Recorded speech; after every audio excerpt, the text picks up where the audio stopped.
I went to 2020 this summer, and all I got was this lousy flu. Let me explain. My summer break was not supposed to work out this way. My wife and I had planned a 2-week road trip from Vancouver to Calgary to see friends and family. We had nearly completed day 2, a wonderful tasting tour of Okanagan wineries. And just as we got out by the lake to stretch our legs, there it was, an uncontrolled body chill.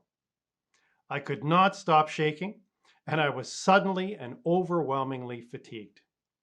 That night, I slept poorly, complete with fever and hallucinatory dreams. Had the dreaded pandemic finally come for me?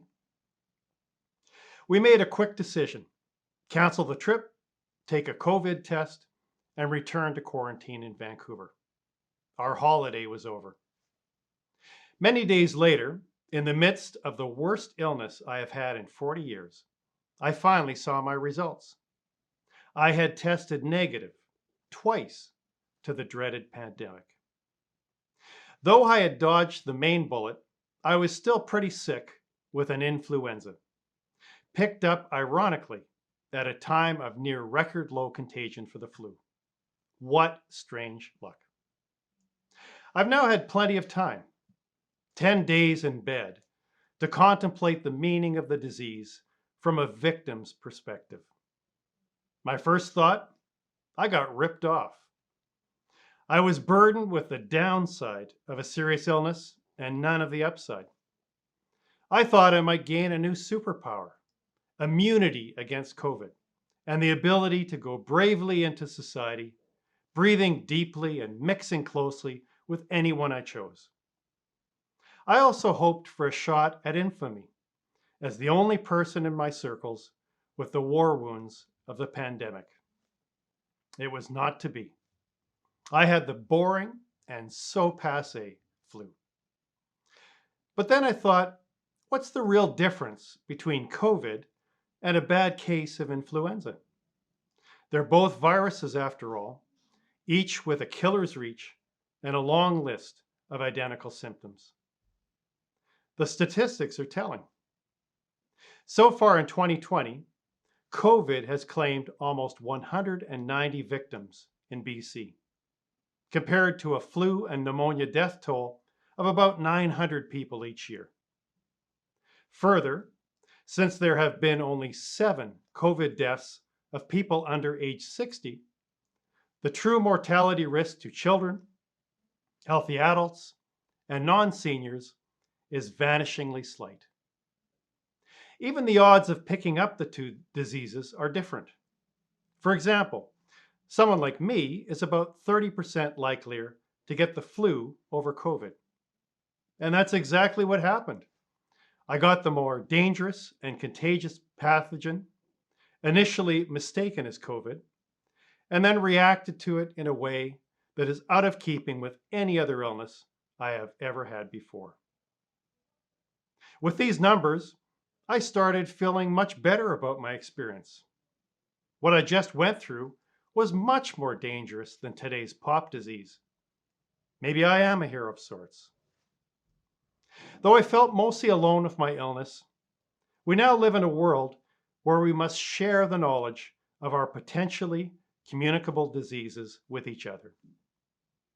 There's no health privacy, no way to avoid the fact that others may be implicated in our ill health. The idea of quietly staying in bed, recovering, and then returning to work and play with scarcely a murmur is gone forever. So, my wife and I retraced our steps going back a week. We contacted everyone we'd planned to meet. We talked to friends and family and warned anyone else who had been in close contact with us. We became amateur epidemiological sleuths, the Sherlock Holmes of our time. Frankly, we were awesome. It did us a little personal good, of course. People were disappointed, but also pleased that we would not be coming to share our viral bounty. Most places gave us refunds. Others ignored our pleas. The general tone was one of sympathy and understanding. Now, would anyone go to these lengths to pre and post track an illness before this god awful year? Is this how we must now operate, with every sneeze and snuffle out on public display to be questioned for its lethal potential? Must we be 100% healthy to venture out anywhere in public? To ask these questions is to understand that this pandemic is as much in our minds as it is in our bodies. And it is highly likely to remain lodged in our gray matter for a long time to come, even as the actual pandemic fades.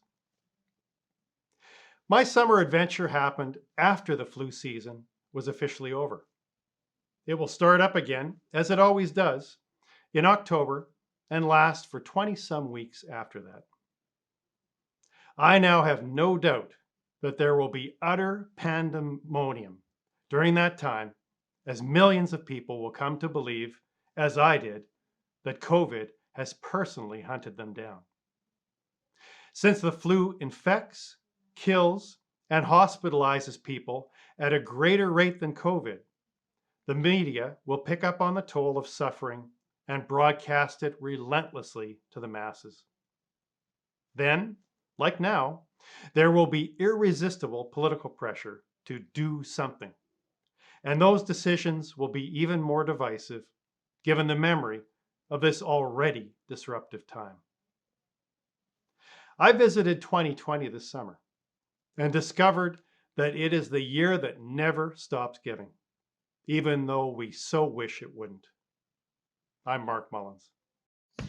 Commentary That Matters is a partner program of Conversations That Matter. The production of this show is made possible thanks to your generous support. Please become a Patreon at patreon.com/commentary that matters and become a subscriber so that you don't miss a single episode of Commentary That Matters.